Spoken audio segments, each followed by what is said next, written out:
Olá pessoal, espero que todas e todos estejam bem. Eu sou Marcos Neira, professor da Faculdade de Educação da USP e membro do Grupo de Pesquisas em Educação Física Escolar, que é um coletivo majoritariamente formado por professoras e professores que atuam na educação básica, realizam experiências pedagógicas e produzem conhecimento sobre a perspectiva cultural da educação física, também chamada Currículo Cultural da Educação Física ou simplesmente Educação Física Cultural.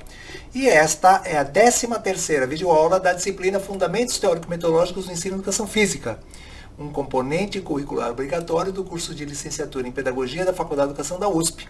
E o tema dessa videoaula é Princípios Ético-Políticos do Currículo Cultural da Educação Física, parte 1.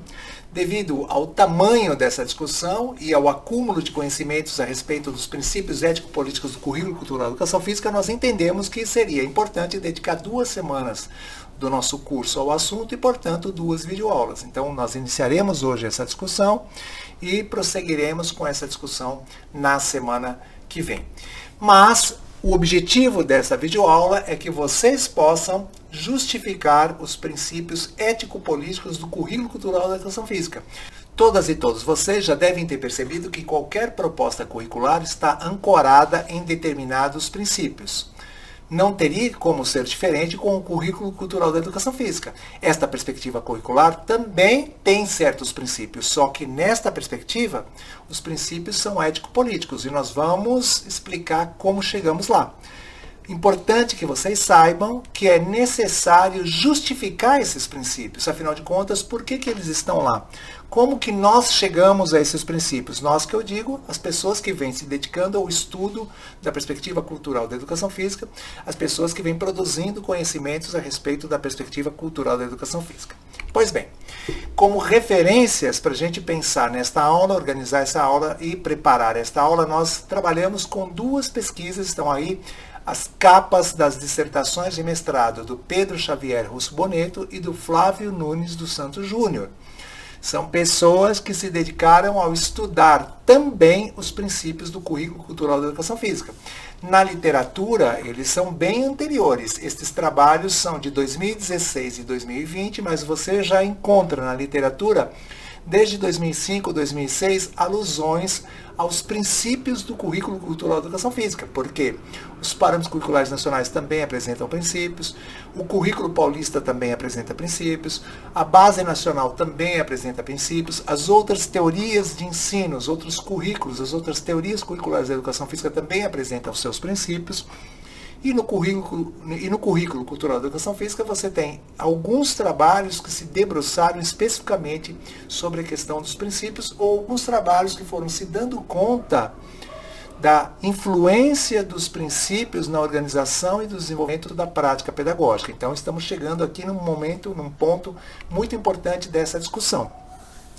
Inicialmente, na literatura da área, os princípios do Currículo Cultural da Educação Física foram apresentados como princípios básicos, como suportes, foram apresentados como alicerces. Então você tem textos do currículo cultural, textos que teorizam o currículo cultural, mesmo pesquisas de campo a respeito desse assunto, que diziam, olha, como ponto de partida o professor foi, trabalhou dessa maneira. A professora se organizou assim, porque lá a professora estava tentando corresponder a um certo princípio. O professor estava respondendo a esse princípio, por isso que ele trabalhou dessa maneira, organizou a ação dessa forma e fez de tal maneira, e avaliou assim, assado. Ou seja, os princípios eram sempre tomados como pontos de partida sobre algo que apoiava, sustentava, dava base para o trabalho do professor. Os princípios, eles existiam antes do início do trabalho propriamente dito e o professor aplicava, de certa maneira, esses princípios no seu trabalho. Muito bem. Mas as pesquisas que eu acabei de mencionar, do Pedro Xavier Russo Boneto e do Flávio Nunes dos Santos Júnior, foram mostrando um outro caminho. Mais recentemente, as pesquisas da Sindel Augusto e as pesquisas da Sindel Augusto e da Aline do Nascimento também perceberam questões que eu vou apresentar aqui para vocês, mas mais influenciadas pela teoria queer e pelo pensamento decolonial, pelo queer decolonial. Então nós temos já trabalhos mais recentes que retroalimentam esta ideia de princípios ético-políticos. Então o que seria princípios ético-políticos? A partir da filosofia deleuze-guattariana, os princípios ético-políticos agenciam o professor, agenciam a professora, ou seja, despertam o desejo de. Em sala de aula nós vamos aprofundar um pouco essa questão, ou seja, mostrando para vocês como as nossas vidas, como nós não temos tanto controle assim sobre aquilo que acontece nas nossas vidas, e certos acontecimentos nas nossas vidas nos levam a agir de uma maneira ou agir de outra maneira.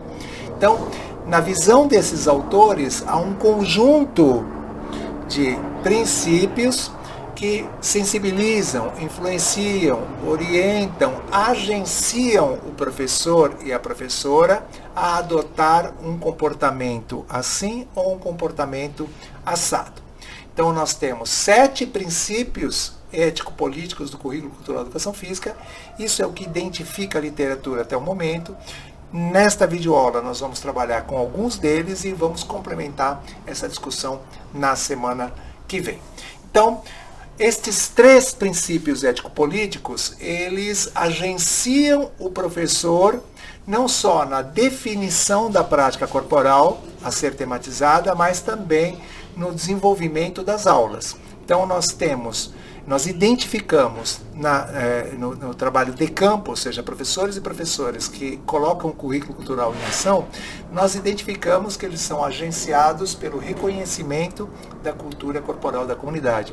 Há uma preocupação dos professores em definir práticas corporais que de alguma maneira sejam mencionadas, pertençam ao universo cultural corporal da comunidade, e na medida que eles organizam as aulas, estes professores e professoras valorizam o posicionamento, valorizam as colocações, problematizam as representações e desconstroem os discursos a respeito das práticas corporais e das pessoas que delas participam. Ou seja, são professores e professoras que reconhecem a cultura corporal da comunidade. Então, esses professores não começam as aulas ensinando as práticas corporais. Eles valorizam, isso não tem nada a ver com levantamento de conhecimentos prévios, como você já sabe. Mas esses professores e essas professoras valorizam nas suas aulas os saberes que os alunos anunciam a respeito daquelas práticas corporais.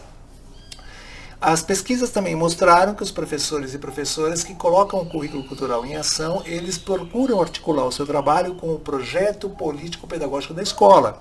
E na ausência de um projeto político-pedagógico, às vezes é com um documento curricular daquele sistema de ensino, que pode ser um sistema privado, um sistema confessional, pode ser um sistema municipal, pode ser um sistema estadual, pode ser um sistema federal. Ou seja, o professor e a professora não elabora sozinho o seu currículo, ele leva em consideração aquilo que está acontecendo na escola, os princípios orientadores da escola, as discussões coletivas da escola que foram materializadas, documentadas no projeto político-pedagógico ou do sistema de ensino. E um outro princípio ético-político do currículo cultural da educação física é a justiça curricular. E vale a pena fazer aqui uma explicação mais detalhada.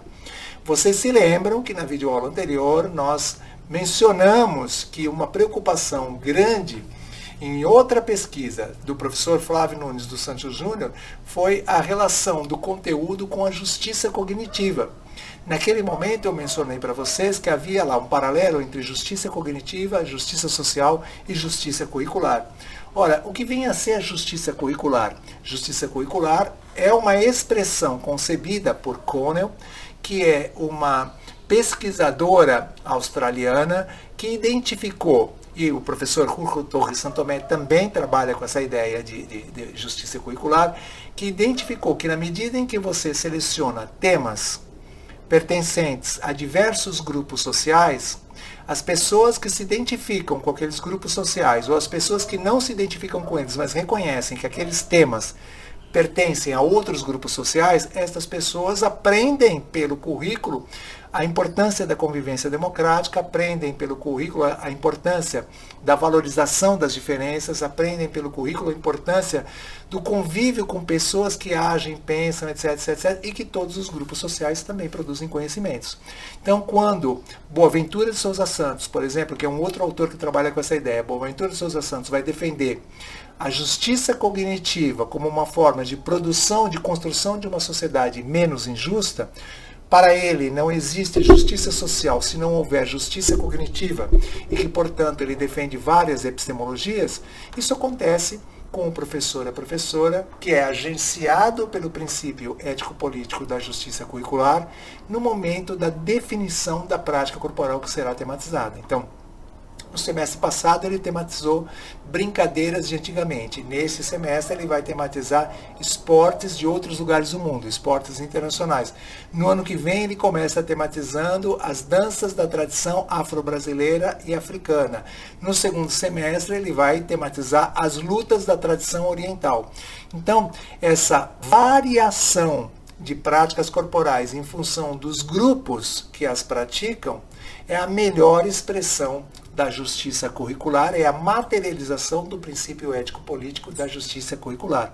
O professor que cria oportunidades para as meninas e para os meninos, o professor que cria oportunidades para as pessoas da comunidade e para as pessoas distantes da comunidade, o professor que cria oportunidades para os pequenos e para os maiores, para os familiares e para as pessoas que trabalham na escola, ou seja, esse professor que vai diversificando o contato das crianças e os conhecimentos que as crianças acessam, esse professor e essa professora se mostram agenciados pelo princípio da justiça curricular.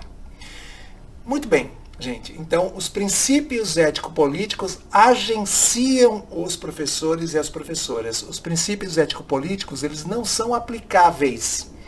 Os princípios ético-políticos levam os professores e as professoras a definir certas práticas corporais e a organizar e desenvolver as aulas, ou seja, as situações didáticas de uma determinada maneira.